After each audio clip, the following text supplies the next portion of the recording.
A Tale of Two Cities by Charles Dickens. Book 2, The Golden Thread. Chapter 13, The Fella of No Delicacy. If Sidney Carton ever shone anywhere, he certainly never shone in the house of Dr. Manette.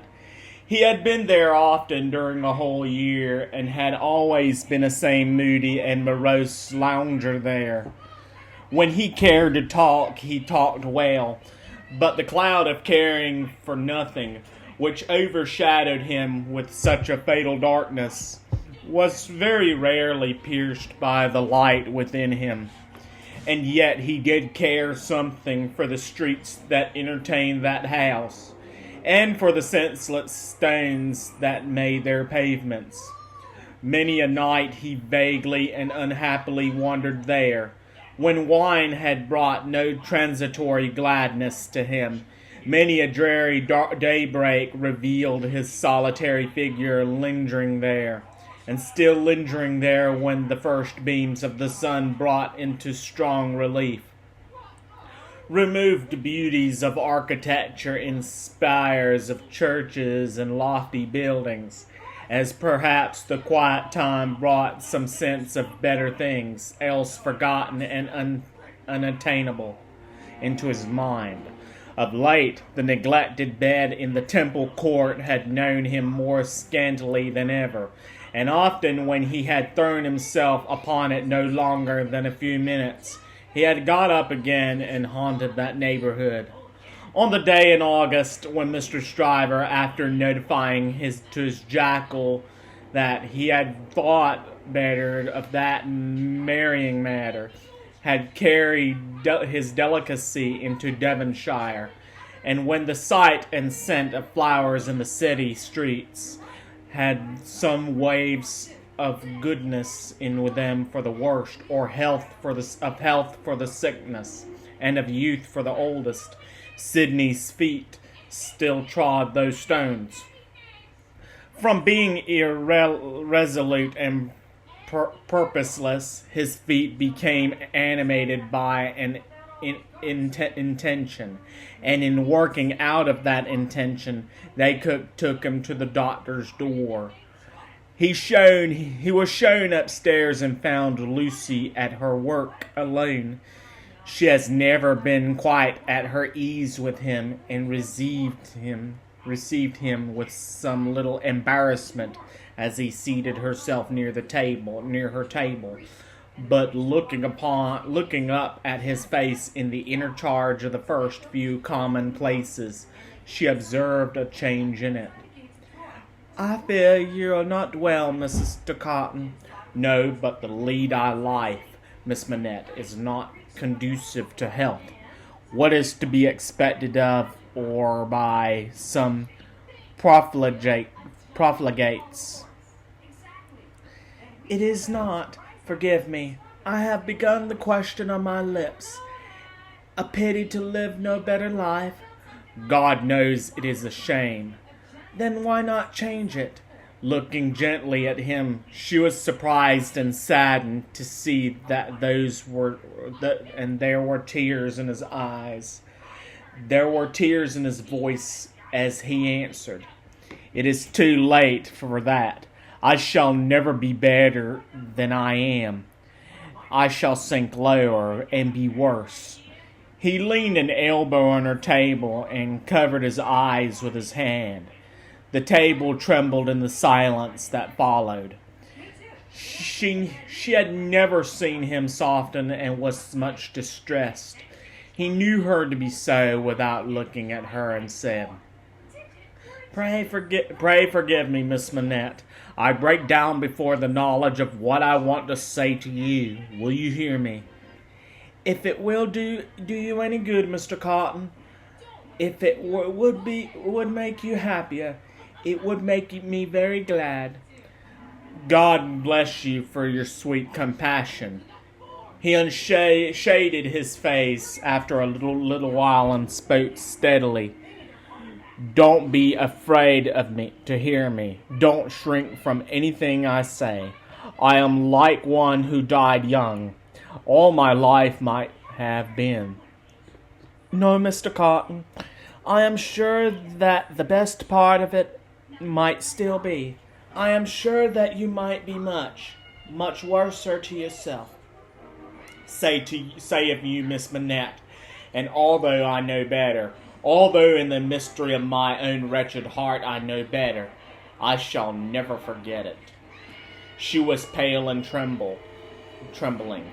He came to her relief with a fixed despair of himself, which made the interview unlike any other that could have been holden.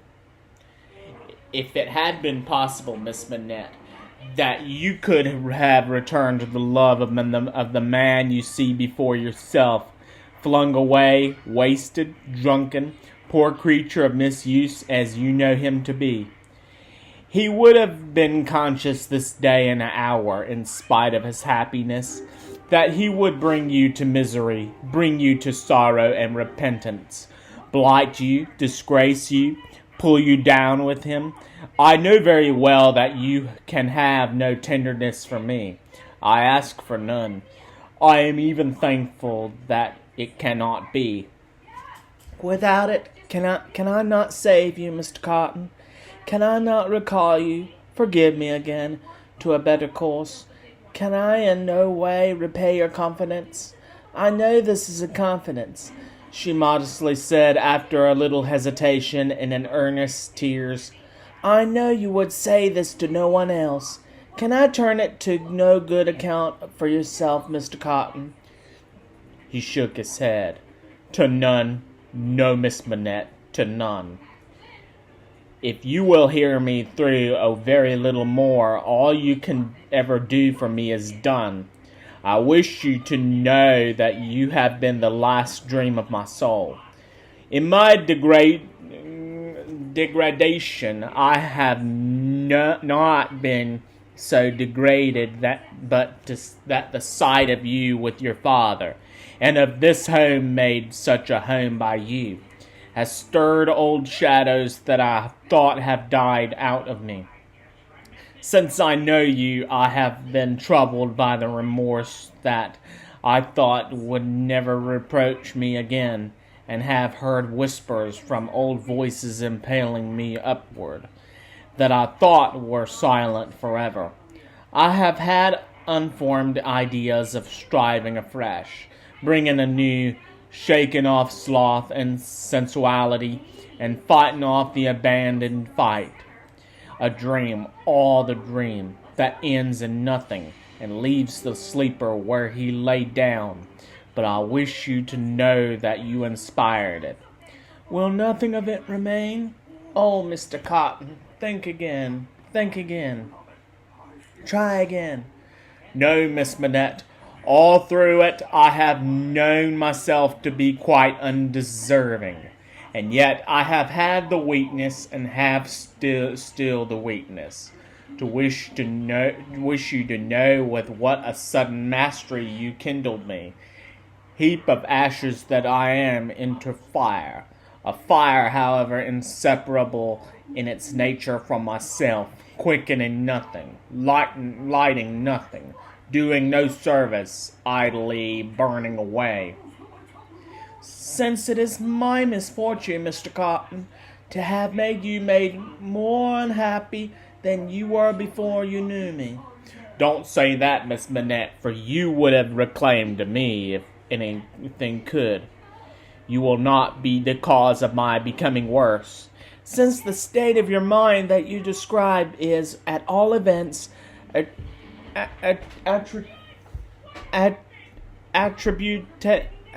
attributable to some influence of mine.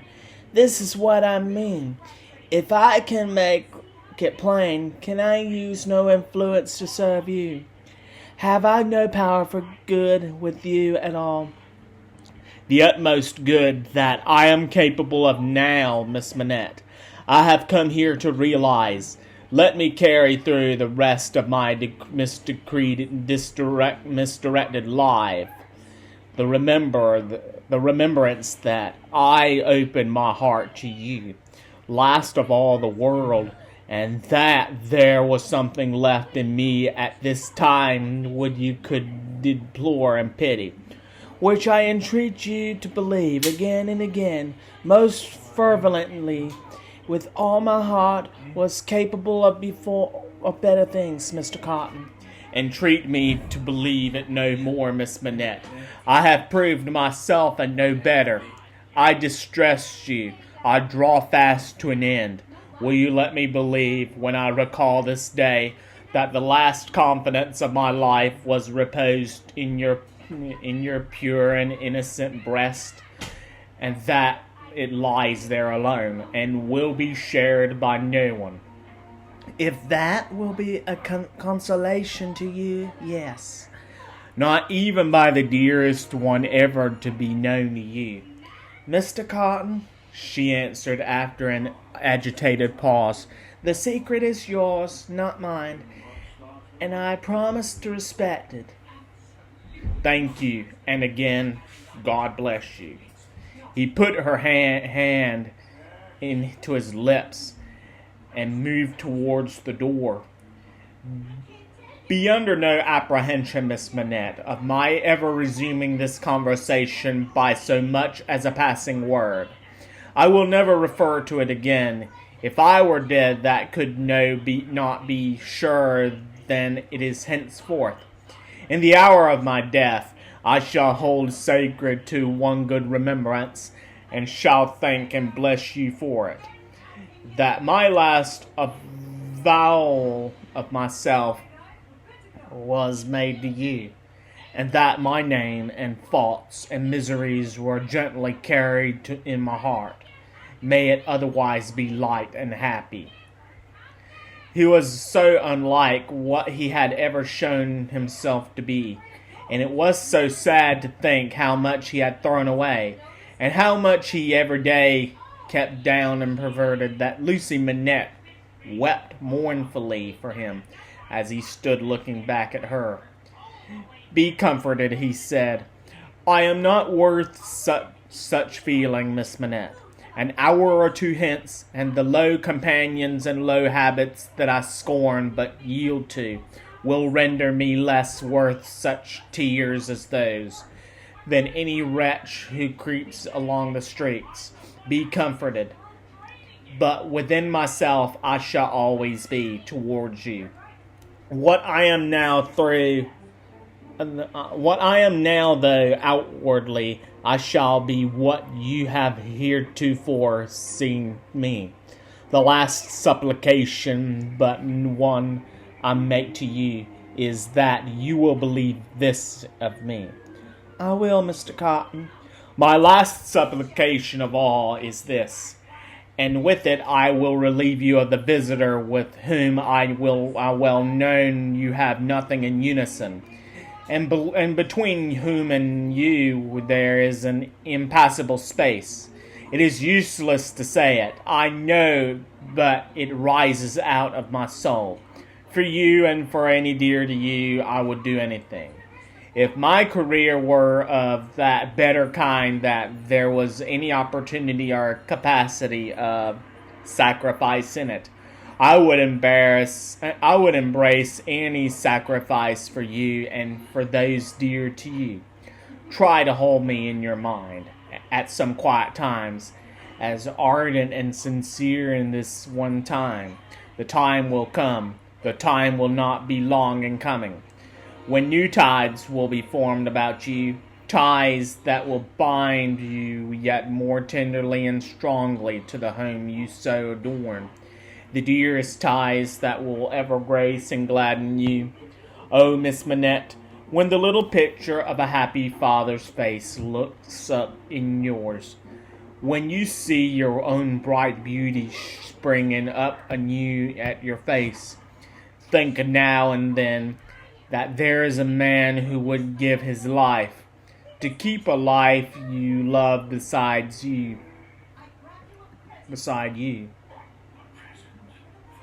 He said farewell, said a last God bless you, and left her. We're going to stop on chapter 14. read the summary and analysis on Book 2, chapters 10 through 13. Next time when we meet, we're going to start on chapter 14, which is The Honest Tradesman. Thank you so much.